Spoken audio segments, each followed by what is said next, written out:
Welcome to Unveiling Islam with you, Rashid. This time I'm starting because David will be asked some serious questions. Oh yeah? What kind of serious questions? I heard that you became a Christian believer after many years of being an atheist. Is that true? Yeah, that was early in my life. I just didn't care. There was no church or anything like that. I eventually had to go to church when I would visit my grandmother, and I would just go in there and I would sit by the clock and I would just stare at the clock the entire time until they let me go because they would have donuts downstairs and so on. But other than that, I paid no attention. I had no idea about anything. It just wasn't an issue. God and so on. I'm not sure exactly. How did you become an atheist? I didn't realize, I was probably like 13 or something like that when I realized that I never believed in God and I believe in anything. But for most of my life, it's not an issue. I'm not even thinking about it. And then at some point around 13, then I realized I don't believe in anything these Christians actually say. And it's weird because I don't actually like sharing how I became a Christian. I love hearing how Muslims became Christians. But you don't want to share your own story. It's this weird situation because I became a Christian in jail. It's not that it's embarrassing. I embarrass myself all the time. I have no problem embarrassing myself. I became a Christian in jail, and then I spent years in prison. And then, so every Christian I knew had a criminal background. For the first several years, I was a Christian. So everyone's a criminal. Everyone has this dramatic story and so on of their life. And then I got out of prison, and people wanted me to speak in church and give a testimony and stuff. And I would, share my background. But people would come up to me afterwards, and people would actually come up to me and say, yeah, I don't really have a testimony. I just, I came from a good Christian family, and my mom was always praying for me every time we went out the door, and I've just always been a Christian. And I'd be like, you think you don't have a testimony? That's like me. Every Christian I knew early on was a criminal. So that's the amazing thing is any idiot can fall down a hill, right? That's just gravity. Well, you just think they don't have as fascinating story as yours. Yeah. Let me ask you this.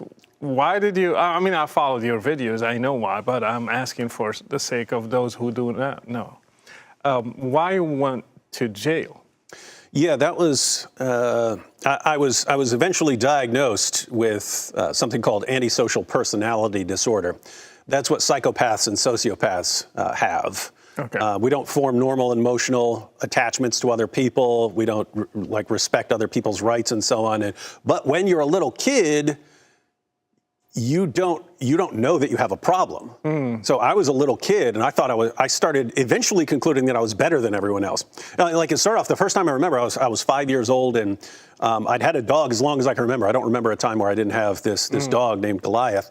And the dog eventually died, and my she had tears in her eyes, and I was thinking, so what? It's a dog. Did you think the dog was going to live forever? Yeah, for you, it was logic that. Yeah, I thought there's something wrong with my mom, and then as time goes on, I found out other people react like this, and then eventually I realized even when people die, I have no reaction, and so you don't know that this is actually a mental problem.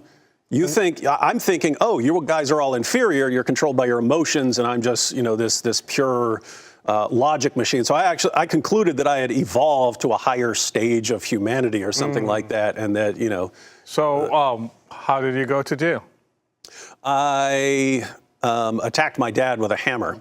Okay. And at first they put me in a mental hospital, and they examined me, and that's when they concluded that I have a problem, the antisocial personality disorder. And so, yeah, I got locked up for attacking my dad. For how long? I got a 10-year sentence eventually. But first it was a psychiatric hospital, then jail. And then I was in jail, and there in a dorm, there was a Christian there. And this was a Christian. He had turned himself in for 21 felonies. This guy walked into a police station after becoming a Christian, confessed to everything he'd ever done, and then he's in jail with me. But he would sit up on his bunk reading his Bible, and one day I just walked up to him and I said, hey, you know why you're reading the Bible? You're reading the Bible because you're born in the United States. If you've been born anywhere else, you believe in something else. If you've been born in India, you'd be a Hindu. If you've been born in Saudi Arabia, you'd be a Muslim. If you've been born in China, you might be a Buddhist. That's true to a certain extent. Yeah, but that's the view. It's like people just see, you all believe what you're told to believe, whereas me, I don't believe that stuff. I choose what I believe. Which is nonsense, because I mean, I was taught, I was taught that the universe, exploded the Big Bang and life formed out in the ocean, and these are things, no one ever proved these things to me. You just pick these things up and you believe them. And so it was an interesting situation, because this guy started challenging me on things I believe. Like, I thought I could explain the origin of Christianity. You've got Jesus. He's going around with his followers. He dies. They want to keep things going. So they say he rose from the dead. Pretty straightforward, until you start finding out the actual historical background. That doesn't make any sense. So he challenged you, and then... Yeah, and lots of it was just like questioning what I would say. Like, really? Why do you believe that? And I was like, well, why do I believe that? I just heard it somewhere, and that's what I'm accusing this guy of. This is exactly what I'm accusing this guy. But he kind of annoyed. We became friends. We would hang out and stuff. But he would annoy me when we were in these conversations, because I thought, hey, I'm supposed to be superior to this dumb guy, and he's beating me in these arguments. And so we eventually got into this fasting battle. Like, he wasn't trying to defeat me in fasting. He was just fasting. He would say, hey, I'm never going to have an opportunity to do long-term fasting except for when I'm in jail, so I'm going to do it now. And I was doing it. I was fasting just to beat the Christian. And eventually, I lost so much weight that they put me in a cell. They thought I was trying to starve myself. I'm trying to beat the Christian, and they think I'm trying to starve myself to death, right?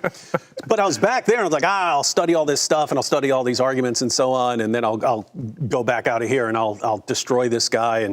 And eventually, some things started bothering me. One was like just design in the world. I was looking around at the blocks in my cell and how they're arranged, and I finally figured out, I was like, if someone told me this formed on its own in this order, I would think that's the stupidest thing I've ever heard in my life. And yet I believe that life formed on its own. And so why do I not see the problem there? Why would this be absurd to think it happened on its own? But I believe that life, which is way more complicated than some bricks stacked on top of each other, why do I believe that formed on its own?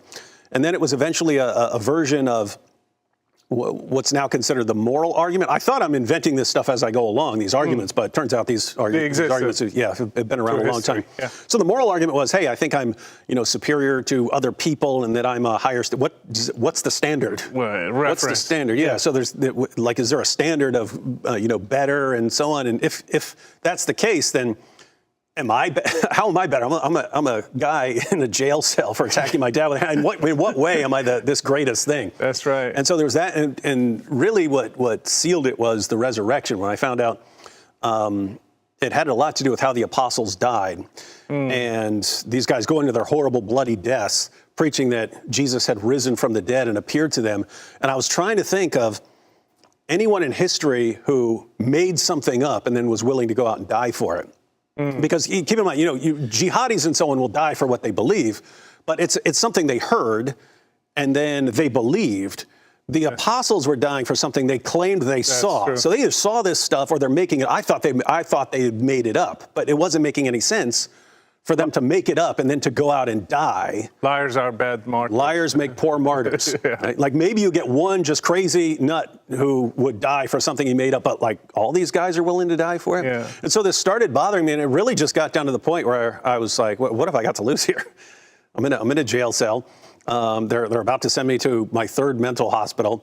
And what if I pray and nothing happens? And so I eventually just got down on my bunk and I prayed. I said, God, I don't know if I'll believe in you tomorrow, but I believe in you right now, and went through a kind of, sinner's prayer that I read in some tracts and Bible studies. And I sat up, and just the entire world looked different. Like everything had changed colors somehow, but it was like I was in a different place. And so I still had several years to go in prison, but I used it to study the Bible and so on. Got out, went to college, got married, had a bunch of kids, and here we are. How did you become interested in Islam and studying the Quran? It's weird, like from atheism, Christianity, suddenly you jump to Islam. Yeah, I'm actually more interested. I would actually be more interested in dealing with arguments of atheists, but I realized back then, like, everyone who's interested in apologetics is going into dealing with atheism, and almost no one's dealing with Islam when it's so big. But mainly it was just my best friend in college was a Muslim. So I'd learned a little bit about Islam in prison from, interacting with the Muslims there.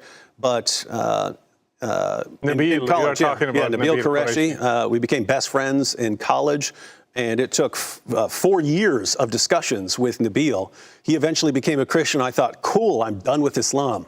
No more Islam. I don't have to deal with this anymore. It was just the beginning. Yeah, and it was just because, on the one hand, I learned very quickly, wow, Muslims make really cool Christians. I was watching the stand that Nabil took for Jesus. I was like, Muslims make really cool Christians. And the other thing was, he starts receiving death threats. Right. It took him a month to get his first death threat on his car, and he wasn't even announcing that he was a Christian. And so there it was, I'm not leaving him to deal with this on his own. And so I'm going to be there with you, and never look back. Well, that's really good. You think right now that Islam is more important than atheism to study? Still have the same idea? Well, you have. It depends. I mean, if you're thinking of if you're a Christian who's interested in going into something, you're not sure what to go into. They're both important. They're both massively important. They both have adherents out there spreading their ideas left and right.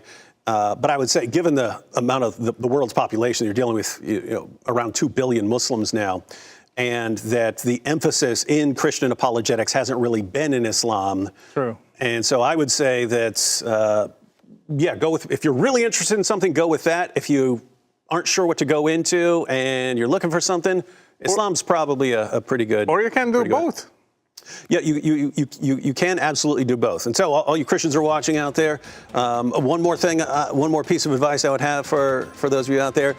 If you have a friend who's Muslim, Buddhist, Mormon, whatever, might be a good idea. You should be thinking to yourself, maybe God put me here for a reason, and so maybe I need to do a little studying here, learn how to interact with this person, because you might be the right person for that. Just as Randy was the right person for me to interact with, and Nabil was good for interacting with me.